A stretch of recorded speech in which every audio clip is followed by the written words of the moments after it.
हाय। एक छोटी सी स्टोरी है। एक बार क्या हुआ कि कुछ अमेरिकन एग्जीक्यूटिव थे। अमेरिका की ऑटो इंडस्ट्री के कुछ लोग थे।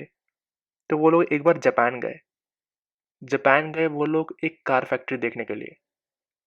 तो कार फैक्ट्री वो देख रहे थे। तो वहाँ की जो असेंबली लाइन थी, जहाँ पर डोर्स की फिटिंग हो रही थी, तो वहाँ उन्होंने एक अजीब बात नोटिस की। जापानीज स्टाइल जो था डोर फिटिंग का, उसके बारे में। तो अमेरिका में उस टाइम पर यूजुअली होता क्या था, हर जगह वो ये था कि एक वर्कर अलॉट होता था, जो सारे डोर्स की एक रबर हैमर के थ्रू, या फिर जैसे मैलेट भी बोल सकते हैं, उससे वो फिटिंग करता था, फाइनल एडजस्टमेंट्स जैसे बोलते हैं। लेकिन क्या था कि जापान में उन्होंने नोटिस किया कि ऐसी कोई जॉब एग्जिस्ट ही नहीं करती थी। मतलब कोई ऐसा वर्कर नहीं था जो ये काम करता हो।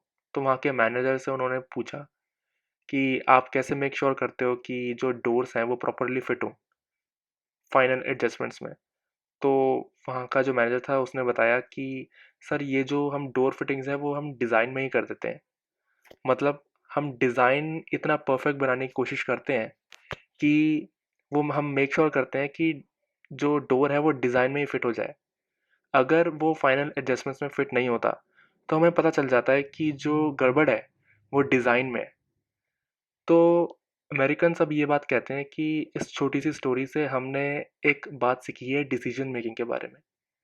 वो ये है कि हम में से ज़्यादातर जो लोग हैं, वो लाइफ इसी तरह जीते हैं।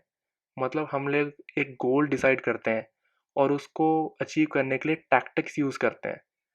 मतलब एडजस्टमेंट जैसे बोलते हैं इस केस में। तो लेकिन हम अपना जो ओरिजिनल असम्पशन है, यानी कि जो डिज़ाइन है, उसे चैलेंज नहीं करते। तो इस चीज़ को मैं कुछ एग्जांपल्स के थ्रू समझाता हूँ। अच्छा, यहाँ पर हम 2 एग्जांपल्स का यूज़ करेंगे। पहला हेल्थ का, जो यहाँ पर मैं अपना खुद का एक एग्जांपल लूँगा। तो एक टाइम था जब मैं रनिंग काफ़ी ज़्यादा करता था। लेकिन उससे हो क्या रहा था कि मेरा जो वेट था वो लूज़ हो रहा था, और जो मेरा स्टेमिना था, उसमें भी डे बाय डे डिक्लाइन हो रहा था। तो मैं क्या करता था इससे डील करने के लिए, मैं टैक्टिक्स यूज़ करता था। जैसे कि मैं खाना ज़्यादा खाने लग गया था, और मैंने जो स्लीप टाइम था अपना, वो भी मैं 6 टू 7 आवर्स रखता था, और मैं लिक्विड डाइट ज़्यादा लेने लग गया था। लेकिन ये कुछ भी असर नहीं कर रहा था। तो मुझे समझ में नहीं आ रहा था कि ये हो क्या रहा है। तो फिर मैंने थोड़ी रिसर्च करने के बाद अपने ओरिजिनल असम्पशन कि रनिंग कैसे करनी चाहिए, उसे चैलेंज किया। तो फिर मुझे पता चला कि जो अंडरवेट लोग हैं, उन्हें लॉन्ग रनिंग नहीं करनी चाहिए। मतलब अंडरवेट लोगों के लिए लॉन्ग रनिंग नहीं, उनके लिए स्प्रिंट्स होते हैं। अब स्प्रिंट्स होते हैं, या फिर उन्हें फास्ट रनिंग या फिर मतलब शॉर्ट डिस्टेंस में फास्ट रनिंग को स्प्रिंट बोलते हैं। तो वो रिकमेंडेड होता है जो लोग अंडरवेट होते हैं, वो भी 15 टू 20 मिनट्स मैक्स। तो यही गलती मैं कर रहा था कि अंडरवेट था लेकिन लॉन्ग रनिंग कर रहा था। अच्छा, लॉन्ग रनिंग नॉर्मल या फिर ओवरवेट लोगों के लिए रिकमेंडेड होता है यूजुअली। नॉर्मल लोग स्प्रिंट भी मारे तो वो ज़्यादा बेटर रहता है। तो अच्छा, वो भी 30 मिनट्स मैक्स। अच्छा, ओवरवेट वाले जो लोग हैं वो थोड़ा ज़्यादा कर सकते हैं। तो यही जो गलती है, जब मैंने अपने ओरिजिनल असम्पशन को चैलेंज किया, तो मुझे समझ में आया। अच्छा, थर्ड एग्जांपल जो है हम जियो का लेते हैं। अच्छा, सबको याद होगा कि जियो से पहले ये जो सारे जो बड़े प्लेयर्स थे टेलीकॉम के, जैसे एयरटेल, वोडाफोन, आइडिया, बीएसएनएल। तो ये लोग क्या करते थे कि ये लोग कॉल रेट्स के लिए लड़ते थे। ये लोग कॉल रेट्स के लिए लड़ते थे, सारी जो लड़ाई थी वो कॉल रेट्स की थी। इन लोगों का जो ध्यान था वो कभी भी अच्छी सर्विस प्रोवाइड करने पे नहीं था। तो अच्छा, लेकिन जैसे ही जियो आया तो उसने क्या किया कि उसने सब कुछ फ्री कर दिया। मतलब जो डिज़ाइन था उसको ठीक किया। जैसे सर्विसेज़ अपनी अच्छी की, नेटवर्क्स अपने अच्छे किए, और कॉल रेट्स को भी कम रखा।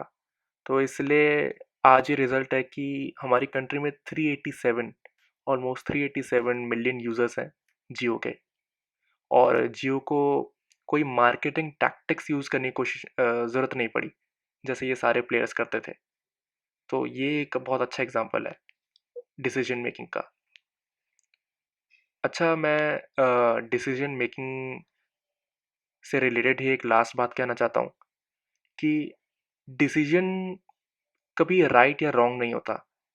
डिसीजन या तो वो इन्फॉर्म्ड होता है या फिर वो अनइन्फॉर्म्ड होता है। मतलब हम लोग आउटकम से कई बार डिसाइड करते हैं कि डिसीजन सही था या गलत था।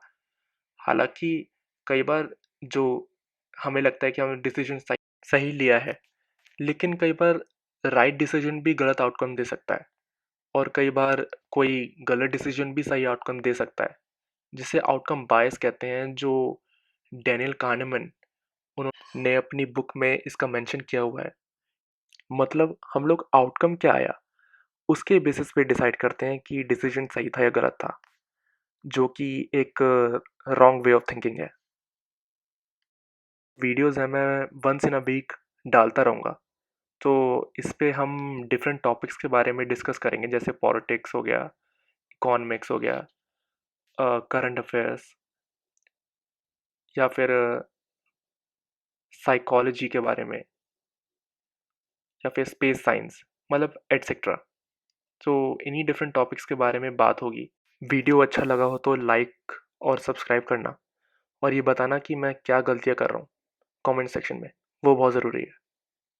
Thanks for watching. आज के लिए इतना ही।